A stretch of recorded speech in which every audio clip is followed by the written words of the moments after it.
माथे पर शिकन आ चुकी है। सांप सूंघ गया है बीजेपी को, जो इंटरनल रिपोर्ट निकल कर आ रही है। जो मंत्री और जो चेहरे दिल्ली से चलकर आए, इस वक्त वह संकट में है। उनकी रातों की नींद उड़ी हुई है। मोदी गारंटी। लेकिन यह किसे पता था कि मध्य प्रदेश की चुनावी जमीन पर आम वोटरों के पांव जिस लिहाज से पड़ रहे हैं, उनकी भावनाओं और संवेदनाओं के साथ कोई जुड़ाव है ही नहीं।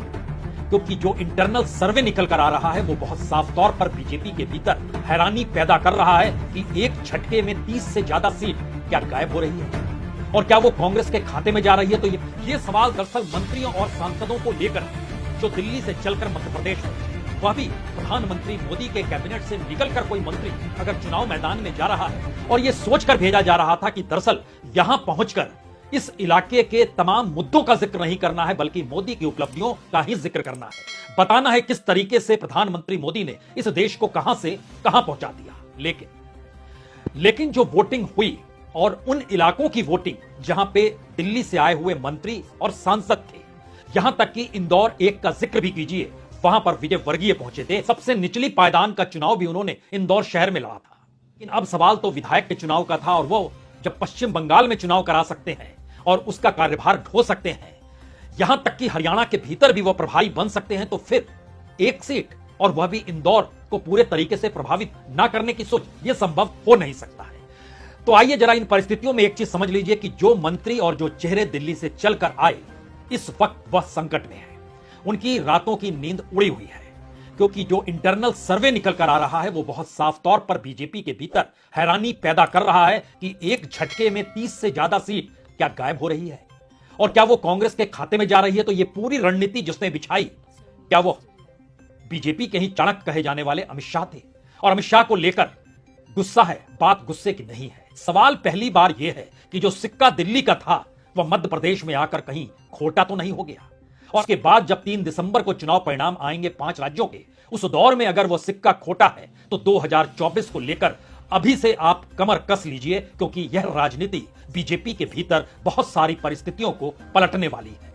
एक विधायक को हटा दीजिए जो लगातार जीतता चला रहा है, और अपने मन पसंदीदा उम्मीदवार को वहां से उतार दीजिए। एक झटके का सवाल है कि जो आया वो अपने इलाके में कहने लगा, मैं दिल्ली से इसलिए आया हूं क्योंकि मैं यहां का मुख्यमंत्री बन जाऊंगा।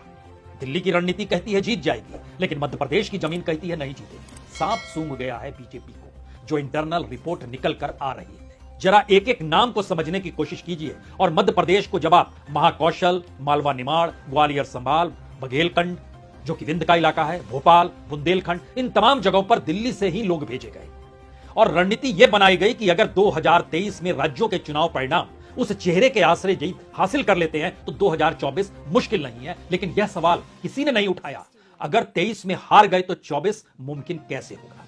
देवनी की सीट, नरेंद्र सिंह तोमर, किसी को समझ नहीं आया कि उनके आने से तो वोट परसेंटेज बढ़ना चाहिए था, लेकिन वह सीट पर वोट परसेंटेज कम हो गया। लेकिन मध्य प्रदेश आते ही नरेंद्र सिंह तोमर की पहचान, बेटा डील कर रहा है और खेती करता है, लेकिन गांजे और की खेती, और वह भी अंतर्राष्ट्रीय स्तर पर। हजारों करोड़ का डील हो रहा है, वो फोन से सामने आ रहा है। मैसेज धीरे धीरे बड़ा होता गया।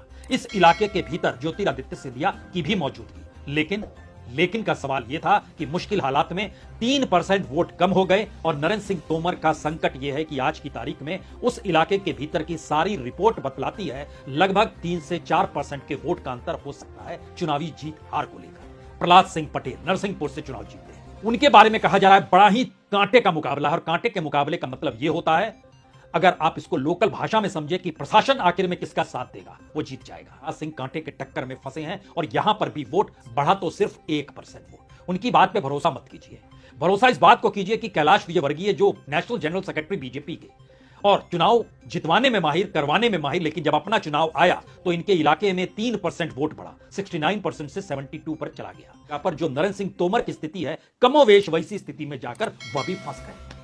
अच्छी बातें लोग भूल जाते हैं, और बुरी बात जब सत्ता करे तो वह लोगों की आंखों में कचोटता है, और शायद कैलाश विजयवर्गीय इंदौर 1 के भीतर यही कुछ स्थिति है। चौथी सीट है फग्गन सिंह कुलस्ते, यह भी केंद्र के मंत्री, प्रहलाद सिंह भी मंत्री, नरेंद्र सिंह तोमर भी मंत्री, और फग्गन सिंह कुलस्ते भी निवास से, जो मंडला में आता है, वहां से। लेकिन यहां एक झटके में 5% वोट बढ़ा, और अशोक मार्सकुले जो थे वह पिछली बार चुनाव जीते थे, इस बार भी वह उनके खिलाफ जो कांग्रेस थी। तो मुश्किल फग्गन सिंह कुलस्ते को लेकर है, और उनकी स्थिति भी हार और जीत के बीच फंस चुकी है। ज्यादा वोटिंग हुई, दावे अपने अपने किए गए। राकेश सिंह ने कहा मेरी वजह से वोटर बाहर निकला। कांग्रेस ने कहा इस बार तो सत्ता पलटने के लिए ही मध्य प्रदेश में हर जगह पर वोटर बाहर निकला है और हर समुदाय के भीतर बाहर निकला है। महिलाएं भी निकली हैं, ट्राइबल्स भी निकले हैं, हर कोई बाहर निकला है। तो इसलिए घबराने की बात नहीं है, इंतजार कीजिए। वो ये कहने लगे 3 दिसंबर तक। मैसेज क्या है जरा एक समझने की कोशिश कीजिए। जहां जहां सांसद और मंत्री उतरते हैं वहां वोट अगर ज्यादा हो रहा है तो हराने उतर रहे हैं क्या, और अगर कम हो रहा है तो उनके भीतर कोई उत्साह नहीं है क्या, ये कांग्रेस कह रही है। लेकिन एक सैफोलॉजिस्ट की राय यह होती है कि जब 3% से ज्यादा के वोट पड़ने लगे तो मान लीजिए सत्ता पलट रही है। लेकिन अगला सवाल इसके बाद और बड़ा सवाल है।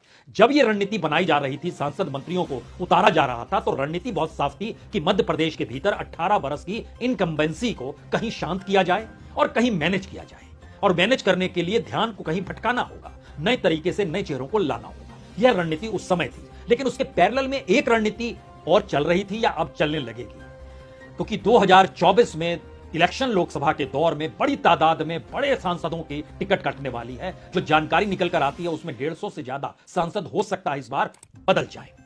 अब सवाल यह था कि जो अलग अलग राज्यों में चुनाव हो रहे हैं, क्यों नहीं उनका परीक्षण वहीं उन्हीं की सीट पर एक विधानसभा की सीट को लेकर किया जाए और मैसेज दिया जाए कि दरअसल असफल आप हैं, असफल दिल्ली में बैठी सत्ता नहीं है। इन दो परिस्थितियों में बीजेपी के भीतर हलचल है। क्या ये उल्टी गिनती की परिस्थितियां तो नहीं है? क्योंकि शिवराज को तो दरकिनार मोदी सत्ता ने पहले ही कर दिया। तो सवाल है कि अगर मध्य प्रदेश मोदी चेहरे, मोदी मुमकिन और मोदी गारंटी के नाम पर लड़ा गया तो ये सत्ता जाने का मतलब और सत्ता बरकरार रखने का मतलब क्या होगा? शिवराज से ज्यादा असर मोदी की सत्ता को लेकर होना है। ये पहला सवाल। दूसरा सवाल, क्या यह माना जाए कि राज्य के चुनाव का असर 2024 तक जाएगा, जब उसी धारा में प्रधानमंत्री की मौजूदगी और मध्य प्रदेश के भीतर जो पोस्टर चस्पा किए गए प्रधानमंत्री मोदी के नाम पर, जिसमें अयोध्या के मंदिर का जिक्र भी है, उनकी उपलब्धियों का जिक्र भी है, क्या यह कहा जाए ये पोस्टर अभी लग गए राज्यों के चुनाव में, लेकिन ये 2024 तक भी चल जाएंगे?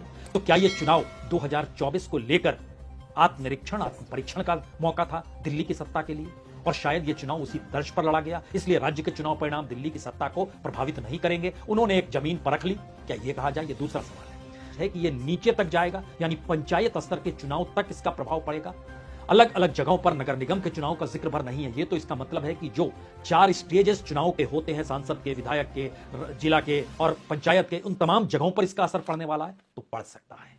मध्य प्रदेश का चुनाव इसलिए ऐसे टेस्ट है मौजूदा मोदी सत्ता और शायद आरएसएस के लिए भी, क्योंकि दोनों की परिस्थितियां बीजेपी और आरएसएस की जमीन चाहे उत्तर प्रदेश और गुजरात में सबसे पुख्ता हो, लेकिन लंबे वक्त तक जिस लिहाज से यहां पर शिवराज सिंह चौहान ने दोनों की जमीन को अपने अनुकूल सत्ता के लिए बनाया, उसको एक झटके में ना तो स्वयं सेवक ने खारिज किया और ना ही बीजेपी के कार्यकर्ताओं ने, बल्कि आरएसएस के प्रचारक से प्रधानमंत्री बने मोदी ने उसको एक झटके में उसको पिंच हो दिया और पूरा चुनाव दिल्ली के इर्द गिर्द जाकर मध्य प्रदेश के भीतर लड़ा जाने लगा। और यह परिणाम आने वाले वक्त में एक बड़े खतरे की घंटी तो नहीं? यह सवाल, और इस सवाल का जवाब